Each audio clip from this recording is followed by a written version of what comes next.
ഇപ്പോൾ C language എന്നാന്ന് പറഞ്ഞാൽ അതായത് ഇപ്പോൾ ഒരു പുതിയതായിട്ട് പ്രോഗ്രാമിംഗ് ട്രാക്കിലേക്ക് വരുന്ന ഒരാൾക്ക് ഏറ്റവും ആദ്യം പഠിക്കാൻ പറ്റുന്ന അതായത് ഒരു കമ്പ്യൂട്ടറിനെ കുറിച്ച് പ്രയർ നോളജ് ഒന്നും ഇല്ലാത്ത ഒരാൾക്ക് സ്റ്റാർട്ട് ചെയ്യാൻ പറ്റുന്ന ഒരു ലാംഗ്വേജാണ് സി എന്ന് പറയുന്ന ലാംഗ്വേജ്. അതിന് ബേസിക് ആയിട്ടുള്ള കാരണം എന്ന് വെച്ചാൽ ഇതൊരു ജനറലായിട്ട് അതായത് അല്ലെങ്കിൽ മദർ ഓഫ് ഓൾ ലാംഗ്വേജസ് എന്നുള്ള രീതിയിൽ കൺസിഡർ ചെയ്യുന്നതാണ് സി എന്ന് പറയുന്ന ലാംഗ്വേജ്. ഫസ്റ്റ് നമ്മുടെ സി പ്രോഗ്രാമിങ്ങിൻ്റെ ഫാദർ ഓഫ് സി പ്രോഗ്രാമിംഗ് എന്ന് പറയുന്നത് ഡെന്നിസ് റിച്ചിയാണ്. അതായത് ഇത് ഒരു 1972 ആ ഒരു കാലഘട്ടത്തിലാണ് ഈ Dennis Ritchie C programming create ചെയ്യുന്നത്. ഫസ്റ്റ് സി പ്രോഗ്രാമിംഗ് വെച്ചിട്ട് ക്രിയേറ്റ് ചെയ്തെടുത്തത് ഒരു ഓപ്പറേറ്റിംഗ് സിസ്റ്റമാണ്. അതാണ് അതായത് ബേസിക്കലി ഇത് സ്റ്റാർട്ട് ചെയ്തത് ഫോർ ക്രിയേറ്റിംഗ് ഓപ്പറേറ്റിംഗ് സിസ്റ്റംസ് എന്നുള്ള രീതിയിലാണ് ഈ സി പ്രോഗ്രാമിംഗ് വെച്ചിട്ട് സ്റ്റാർട്ട് ചെയ്തത്. അപ്പോൾ ഈ ഫസ്റ്റ് ഡെന്നിസ് റിച്ചി ക്രിയേറ്റ് ചെയ്തതെന്ന് പറയുന്നത് യുണിക്സ് എന്ന് പറയുന്ന ഒരു ഓപ്പറേറ്റിംഗ് സിസ്റ്റമാണ് ഫസ്റ്റ് ക്രിയേറ്റ് ചെയ്തെടുത്തത്. ഇനി അടുത്തത് നോക്കുവാണെങ്കിൽ സി എന്ന് പറയുന്നത് ഒരു ജനറൽ പർപ്പസ് പ്രോഗ്രാമിംഗ് ലാംഗ്വേജ് ആണ്.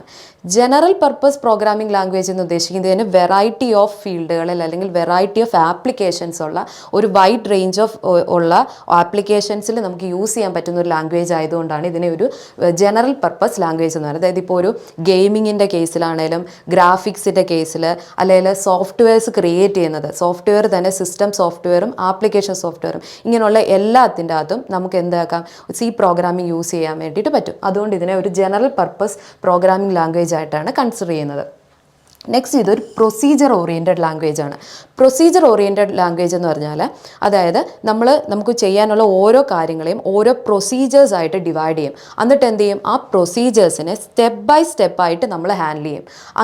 എന്നിട്ടാണ് എന്ത് ചെയ്യുക, നമ്മൾ ഫൈനൽ സൊല്യൂഷനിലേക്ക് എത്തുക. നമ്മുടെ ഒരു പ്രോബ്ലം ഉണ്ടാകും, ആ പ്രോബ്ലത്തിനെ ഡിവൈഡ് ചെയ്യും സ്റ്റെപ്പ് ബൈ സ്റ്റെപ്പായിട്ട്, എന്നിട്ട് ഫൈനൽ സൊല്യൂഷനിലേക്ക് എത്തുന്ന രീതിയാണ്.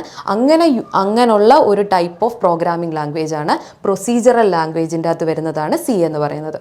ഇനി നെക്സ്റ്റ് ഇത് ഇനി പറയുവാണെങ്കിൽ ഇതൊരു ബേസ് ലാംഗ്വേജ് ആണ്. സി എന്ന് പറയുന്ന ബേസ് ലാംഗ്വേജ് എന്ന് ഉദ്ദേശിക്കുന്നത് അതായത് it can be considered as A mother language എന്നുള്ള രീതിയിലും പറയാം. അതായത് മദർ ലാംഗ്വേജ് എന്ന് പറയുന്നത് എന്താണെന്ന് വെച്ചാൽ വേറെയുള്ള നമ്മുടെ പ്രോഗ്രാമിംഗ് ലാംഗ്വേജസ് ക്രിയേറ്റ് ചെയ്യാൻ വേണ്ടിയിട്ട് ബേസ് തുടങ്ങിയതെന്ന് പറഞ്ഞാൽ സിയിൽ നിന്നാണ്. അതായത് ഇപ്പം നമ്മൾ പറയുകയാണെങ്കിൽ C++, പൈത്തൺ, ജാവ ഇതിൻ്റെയൊക്കെ ബേസ് എന്ന് പറയുന്നത് സിയിൽ നിന്നാണ്. അതുകൊണ്ടാണ് ഇതിനെ ഒരു മദർ ലാംഗ്വേജ് എന്നുള്ള രീതിയിൽ കൺസിഡർ ചെയ്യുന്നത്.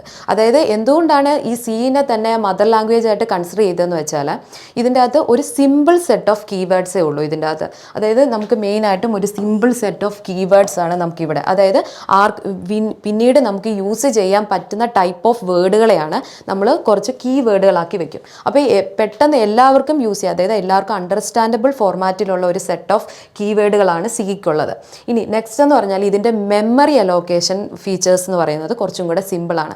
പിന്നെ നമുക്ക് കുറച്ചുകൂടെ ഫാസ്റ്ററാണ്. പിന്നെ കുറച്ചുകൂടെ ഹാൻഡിൽ ചെയ്യാൻ അതായത് അണ്ടർസ്റ്റാൻഡബിൾ ഫോർമാറ്റിലുള്ള ഒരു ലാംഗ്വേജ് ആണ് സി എന്ന് പറയുന്നത്. അതുകൊണ്ടാണ് ഇതിനെ ബേസ് ചെയ്തുകൊണ്ട് ബാക്കിയുള്ള പ്രോഗ്രാമിംഗ് ലാംഗ്വേജസിലേക്ക് പോകാൻ പറ്റിയത്.